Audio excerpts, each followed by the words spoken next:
if you want to go to the next level of spending, ask yourself if you really have to. Because what happens, Siddharth, is when you going up, upgrading is very easy, coming down is very hard. In fact, when I was in my last job at a private equity fund, we would always fly business class. Even if it's like a half an hour flight, you'll still fly business class. Now, when I left my company, became an entrepreneur, naturally I had to fly economy. And the first time that you do that, it doesn't feel great. Because now you have to, it's a different queue, everything is different, but then you get used to it. So I realized that keep your needs low. In fact, I really, really feel bad for those people who have to put up the pretense of living it up. And what that does is now you, instead of living at cost level X, now it becomes 3X. And when that happens, now stress. Now, where do you get that money from? I'm not saying be spend less, spend more. That's not my point. The point is, if some expense is bothering you, really, really ask yourself, do you need to do it? Because peace of mind is so much more fun than having these things to show off. Hi everyone, I'm your host Siddharth Aluwalia. Before we dive deep into this week's conversation, I would like to thank our sponsors, Prime Venture Partners. Prime is a high conviction, high support investor backing star teams with differentiated ideas. All partners at Prime work actively with the entrepreneurs post investment to accelerate building a great company. Prime focuses on building differentiating companies whose solutions are 10x better and are powered by technology and product. Prime is now investing from its fourth fund of $100 million and is often the first institutional investor in category creating tech startups such as Quizzes, MoneyTap, Neo, and Dozy. To know more about Prime, visit primebp.in. Today, I have with me Rajan Singh, founder of HabitStrong. HabitStrong is a powerful cohort where it teaches you how to build best habits for your life and shows you how to become 100x of yourself. So I have been part of HabitStrong, and the experiences was the practical essence of what how I can transform my life with consistency on a few aspects of meditation, and the second is deep work. So welcome Rajan to the podcast. And the first of all, I would like to share your journey to our audience. How you started Habit Strong, what triggered you? You have been have various successful and different roles in life. You are the only person who I know has been a government servant, then worked in venture capital, private equity, and then now are an entrepreneur. So what are the various choices and thought process that led you to Habit Strong?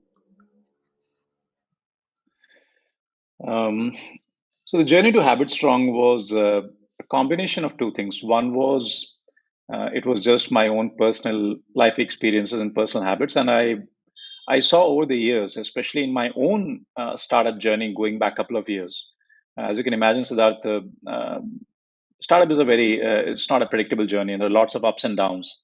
And what I discovered was that even in the toughest of moments, when nothing was going well, everything was like just falling apart, even in those moments when I had to pull myself up and find that energy and that fire to push through all of that and just make things happen.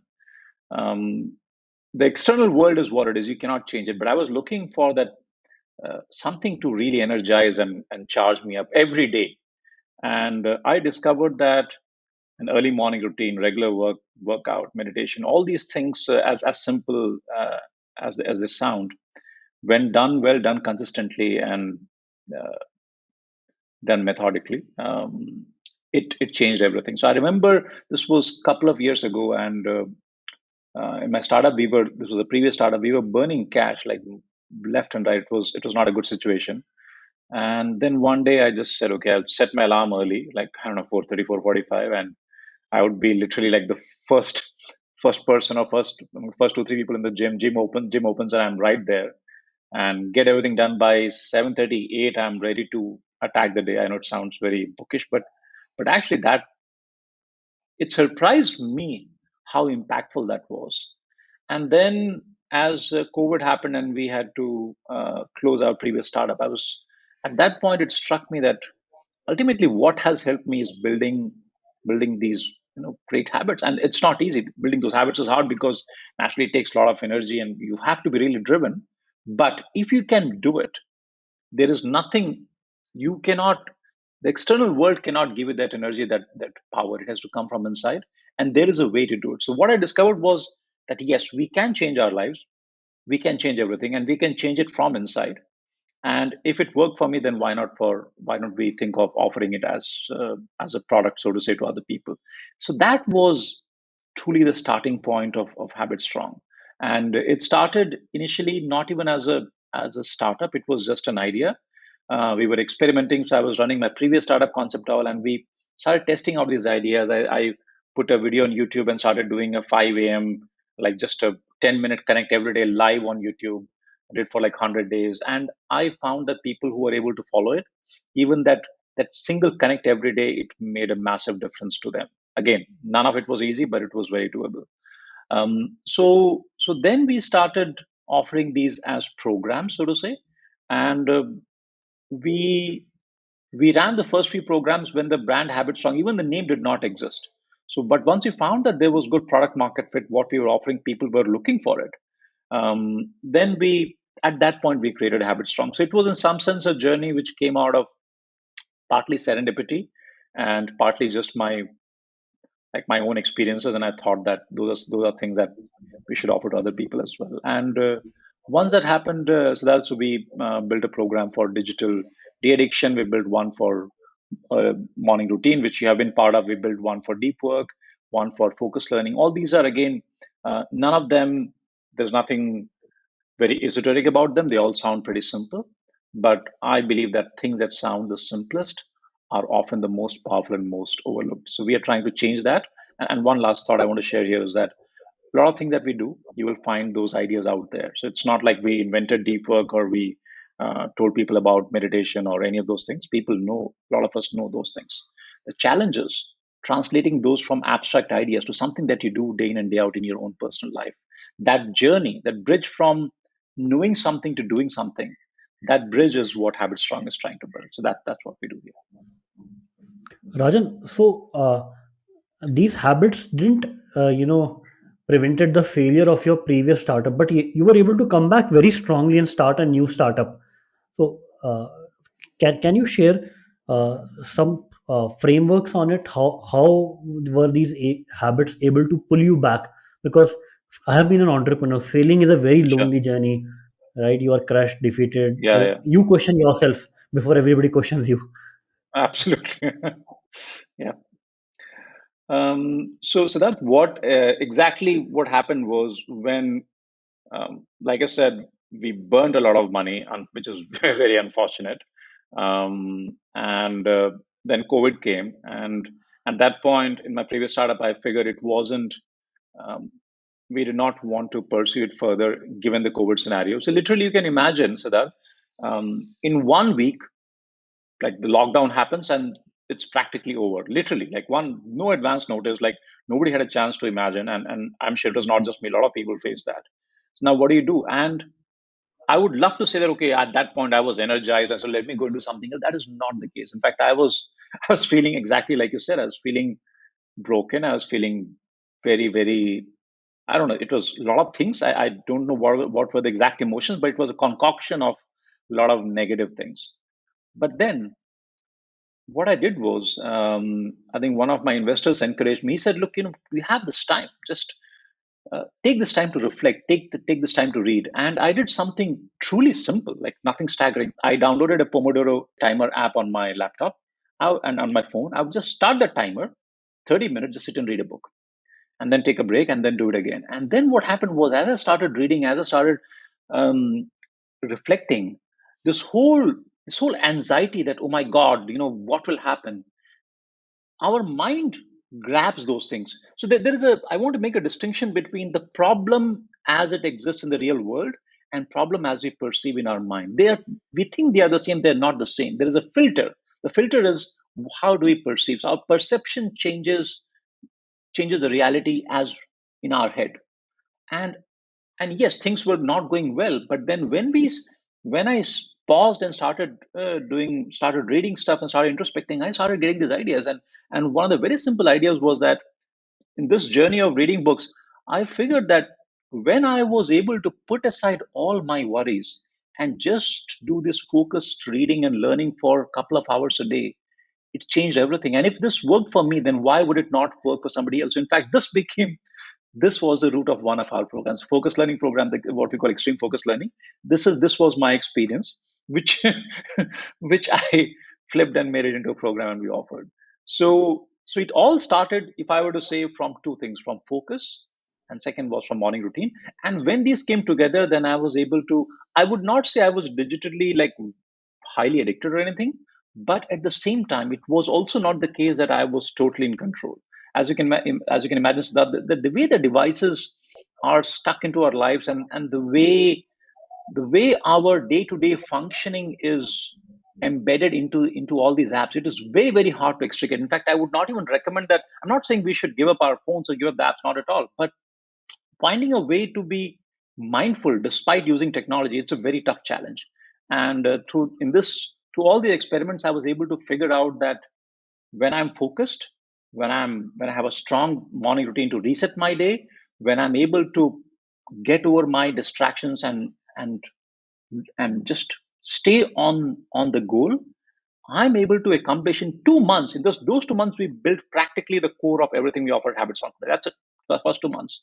And this was the first 2 months when I should have been most depressed and most upset. In fact, I was quite upset, but it worked. And that's what we do. So this is, I believe that there are tools which are available. These are not very attractive, these are not very glamorous tools. I'm not going to give like some hack which will suddenly tap into some brain circuitry and then magic will happen. No, in fact, I'm a believer in non-magic. Simple, straightforward things done methodically without compromise, that is where the magic is. And unfortunately, quite often we go around looking for magic. So this was how I found habits, finding forming good habits, helping me personally, and how those got reflected into our own programs as well that we offer.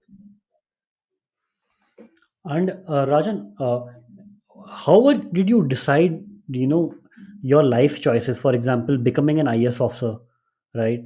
Second is going to become a PE VC investor, and then third is becoming an entrepreneur. Because I believe all these life choices make you what you are, right?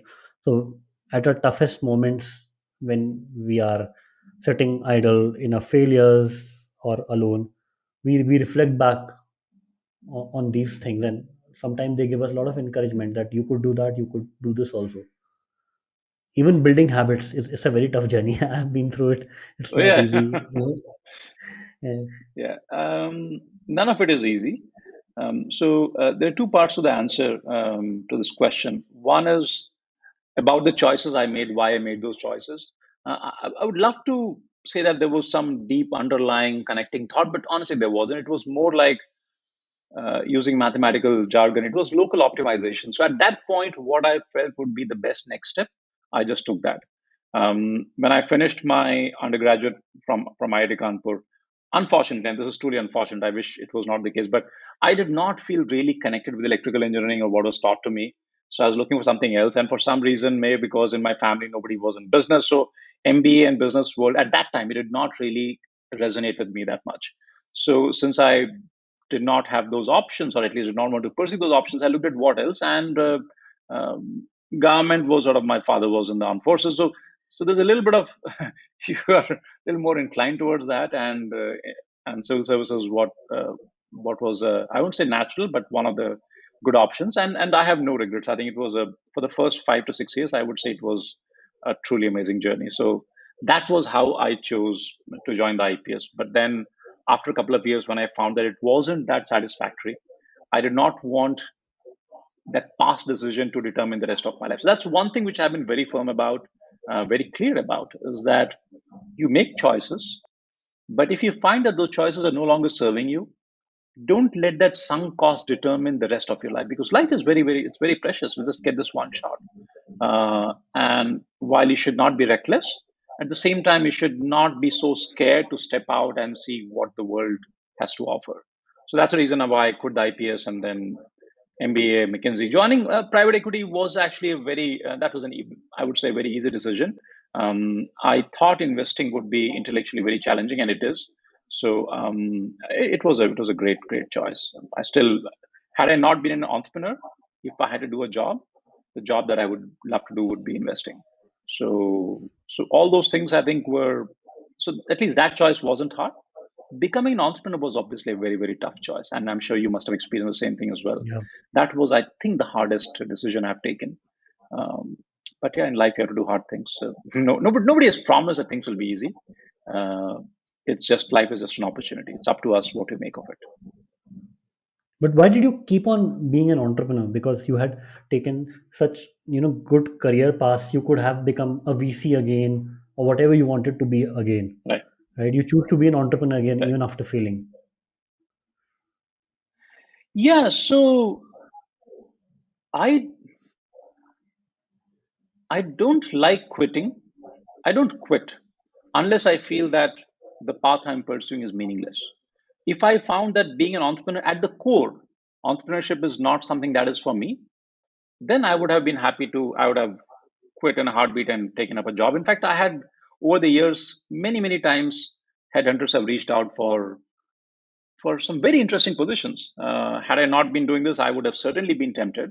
In fact, I was tempted, but then ups and downs are part of life. And I know that I'm going to make it work. Whether it takes X years or X plus 5 years, that's not something I worry too much. So my belief is that if the fundamental conviction is still strong, then then at least I want to pursue it. And at HabitStrong, I feel that now we have good product market fit, and things are, well, in a startup you should never say things are looking great, but I'm quite happy where we are and how things are going. So I think it was, in some sense, it was validated, but so that's entirely possible that I would have tried all these things and nothing might have worked. And if that had happened, I would have faced that, and then would I have taken up a job if it felt right? I could have. Um, but um, but going back to VC, going back to private equity, it is not something which appealed to me. But who knows? In future, maybe at some point, once I'm done with the entrepreneurship, maybe I might go back. I'm not very sure. But right now, I want to build, and that's what I'm doing.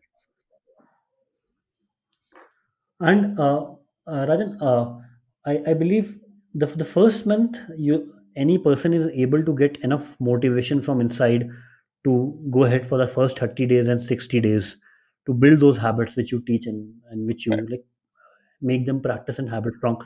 But what once after they are off the course, right?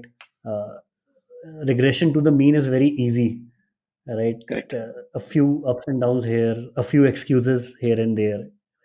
correct. What keeps people going even after 6 months? Great question, and I think that this is the key.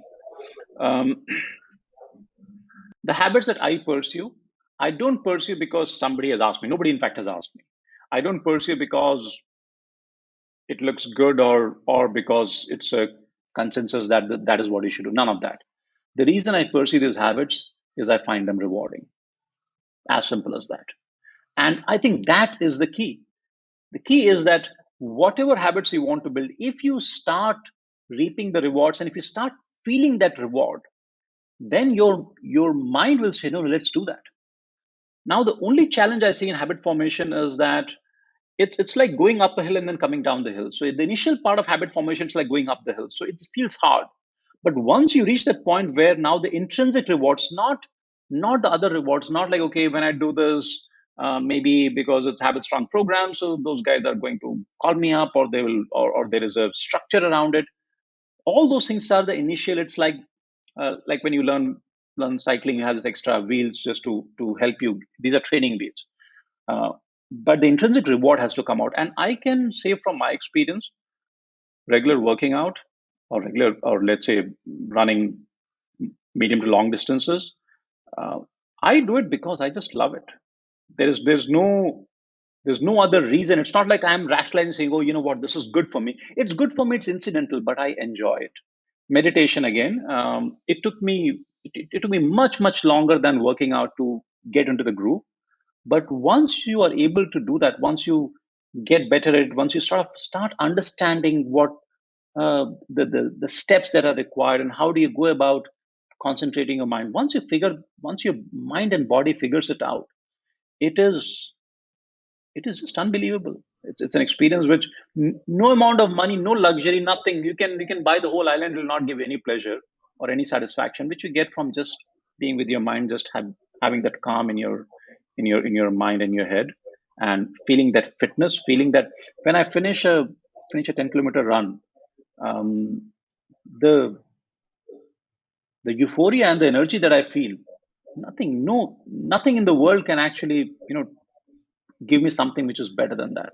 So I'm just pursuing what I find rewarding, and same for you, so that all of us will find those things rewarding. The only challenge is cross the hump. Same goes for focus. Like, you have been part of our focus deep work program. Now, yes, I'm sure you must have found productivity, but I can also, without knowing, of course, it's just my guess, but when you focus, it actually feels very good. Now, of course, does it feel so good that it'll overcome all the other obstacles, other distractions? Maybe not, because life outside also is there. It's not going to go away. So the challenges, the attack of distractions, all those things are going to exist. But then the reward from these activities has to be more than everything else that is going to take it away from us. Right? So I believe it's the intrinsic reward is the answer to your question. Once you start find the activity rewarding in and of itself, not for something else, at that point you will form and you'll stick to those habits. Rajan, if you can share some metrics around HabitStrong, right? How many students have been part of the cohorts, or Right. anything which can point us to that, the kind of impact that has been created. Yeah, so that I'll share some metrics. So we don't share these numbers because, in fact, many VCs have approached us, and I say the same thing. When we do a fundraise, we'll let you know. But I'll still give you some numbers at the overall level. The number is between, I would say, total number of people who have gone through all our programs. Again, I don't have the exact numbers. Haven't really calculated that, but I'm sure that number is upwards of 5,000, maybe like 10,000. I don't know, right? But it's a very large number of people who have gone through these programs, various boot camps, and yeah, I think one thing which we are very very particular about is that it has to be impactful. We don't do stuff for just because it's a yes, it's a startup, and we offer it's a for profit activity, but the genuine impact on the user is something which is of very very high priority. I could offer like 10 other things which are very very attractive, but which will not change the lives of people, so we'll not be offering. So we only do things which we feel are highly impactful. And what keeps you going, right? Do you think there's a end goal in mind? Because you are very on social media, against the normal metrics which entrepreneurs get measured on, right? Becoming a unicorn, attaining x amount of funding, or any other thing which are popular in the media. I'm not against any of that, but that's not something which resonates with me that powerfully. I'll tell you what I am looking at. I want to offer four, five, six, maybe more, I don't know, certain number of programs which will attack certain parts of our daily lives, which I think are going to create a massive impact.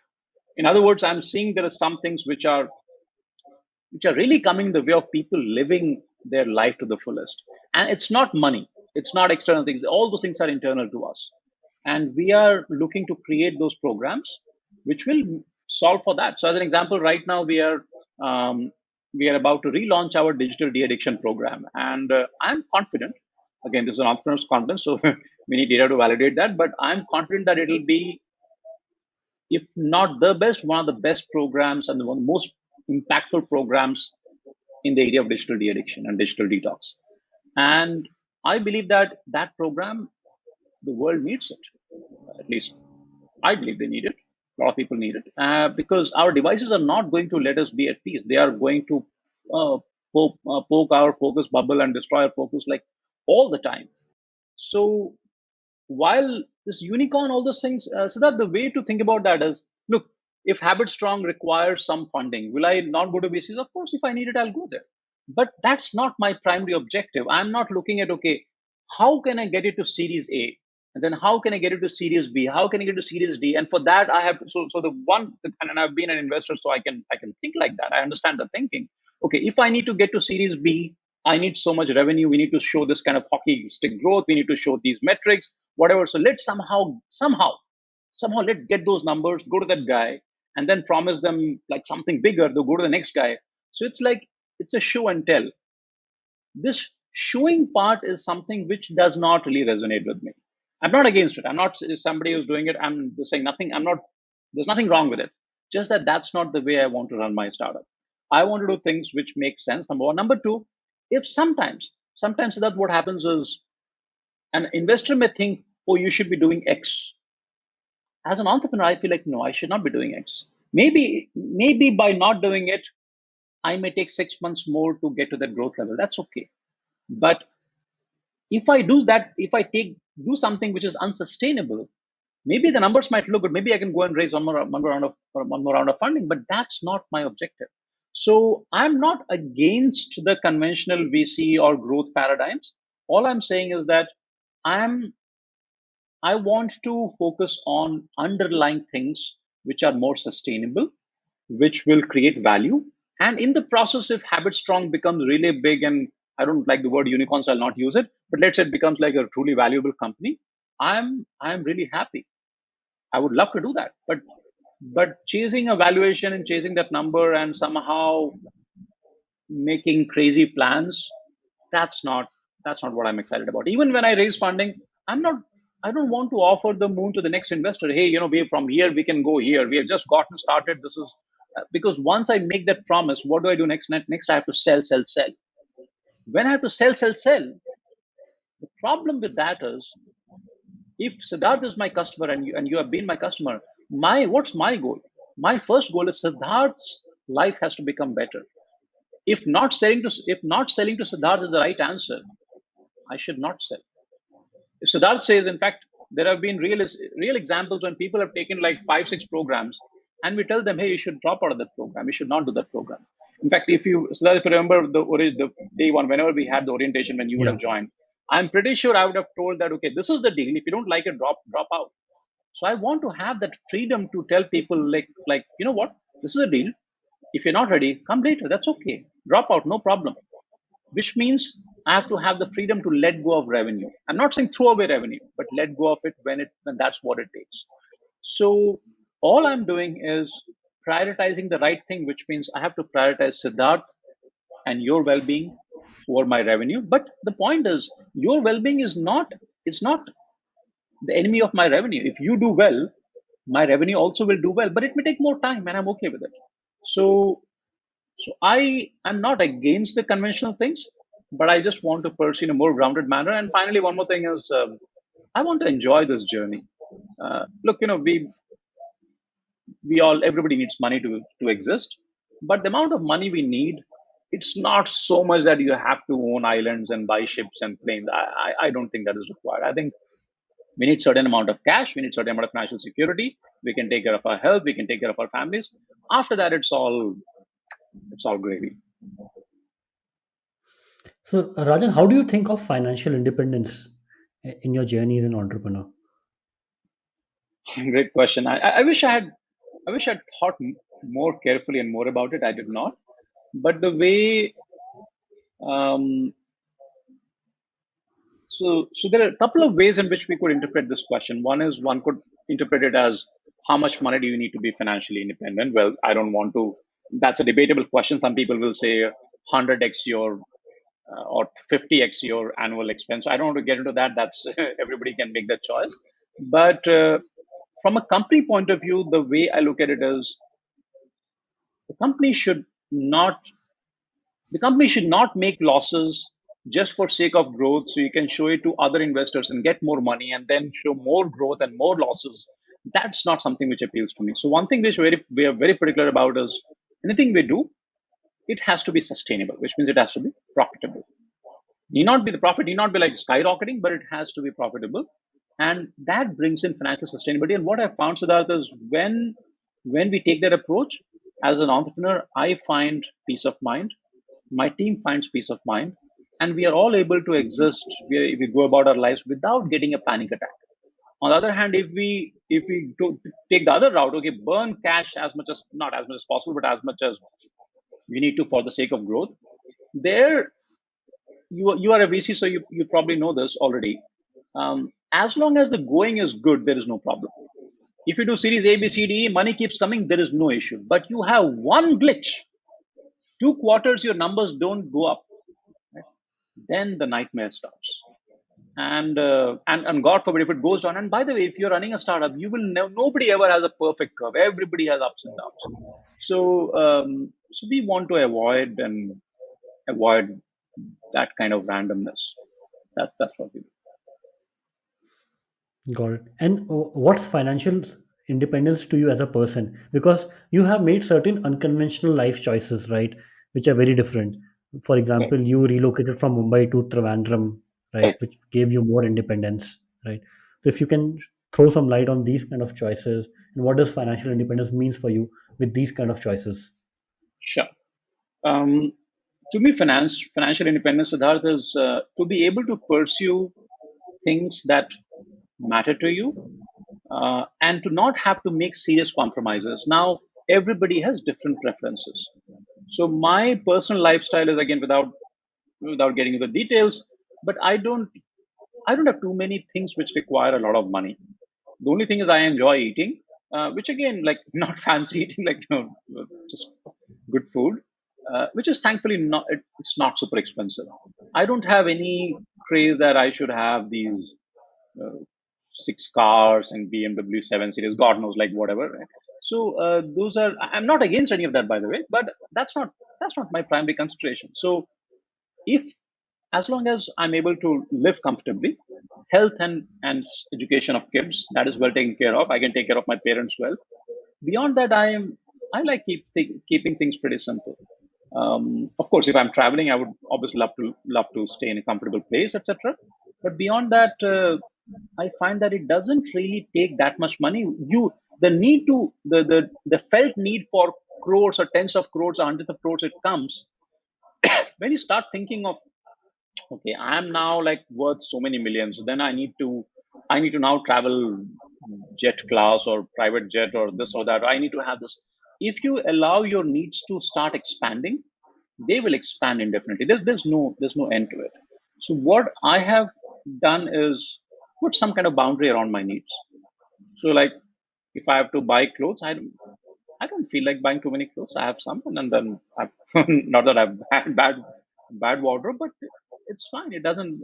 I have zero interest. Literally, if you somebody said, "Okay, buy 10 more shirts," I mean, I would actually get depressed because I don't want more shirts. Please.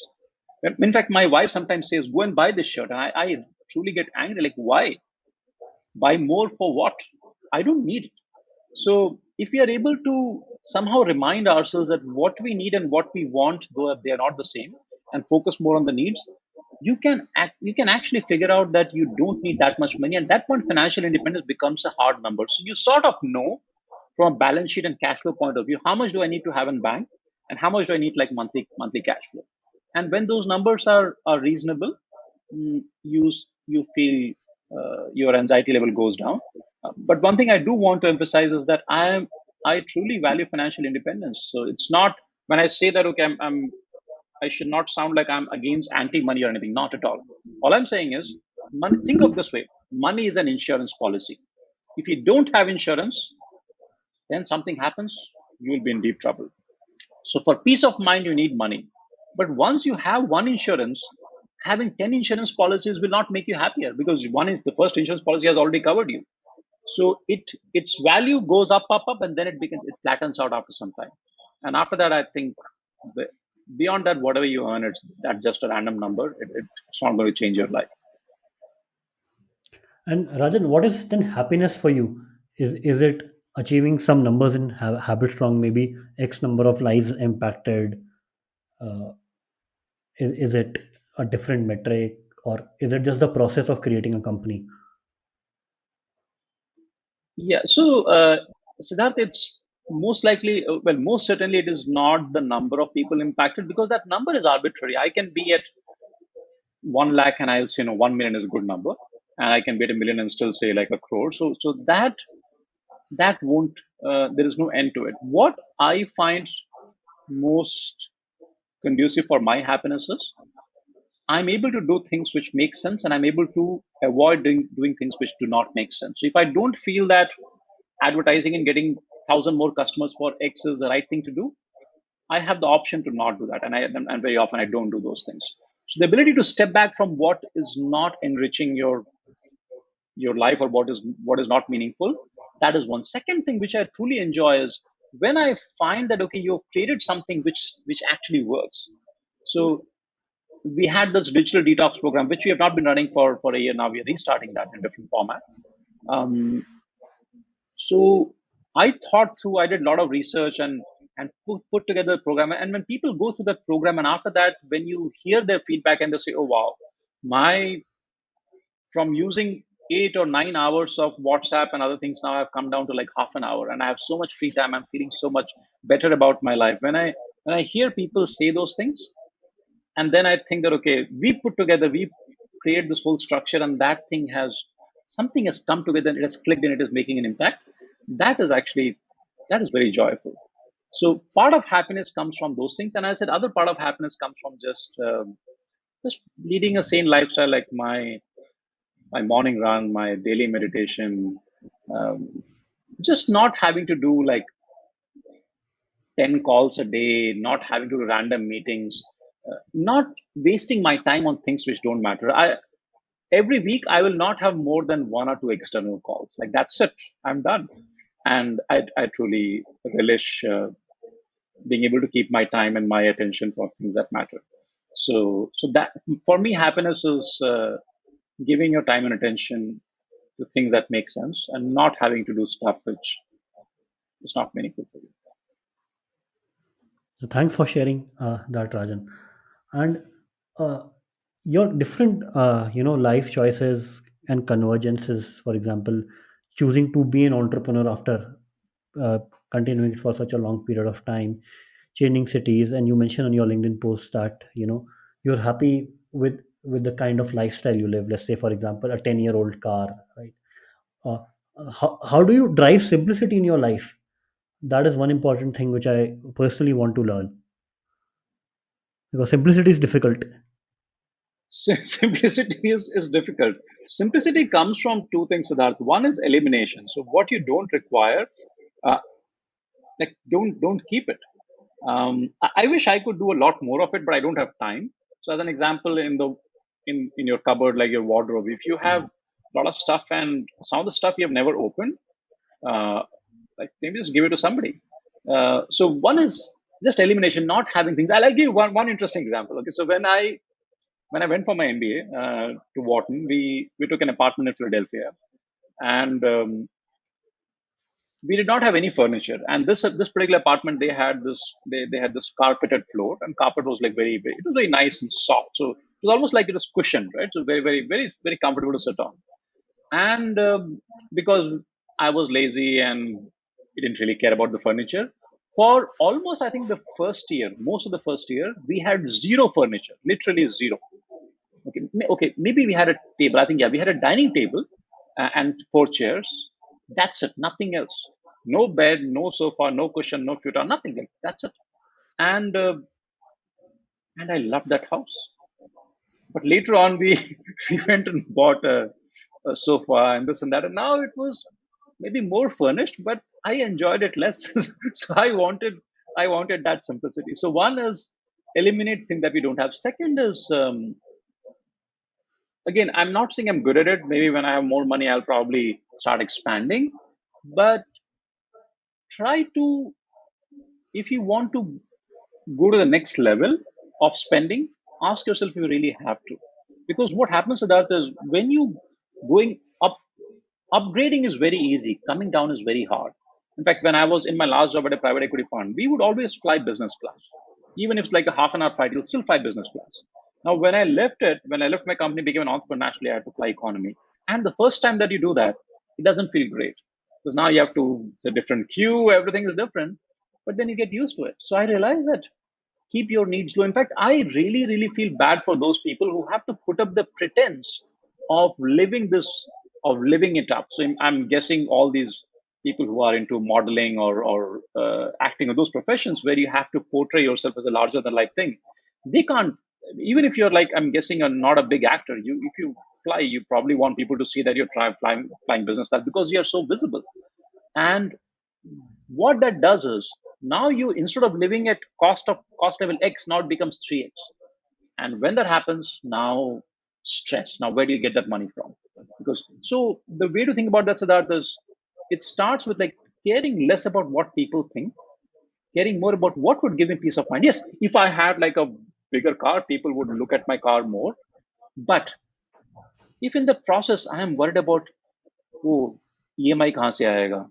What if my car hits something? If this, you buy an expensive car, and if the rear view mirror something breaks, and the replacement will cost you so much money. If those things start worrying you, then it's not worth it. So I believe that, again, this is just a thought I have, that do things. I'm not at all recommending that. I'm not saying be spend less, spend more. That's not my point. The point is, if some expense is bothering you, really ask yourself, do you need to do it?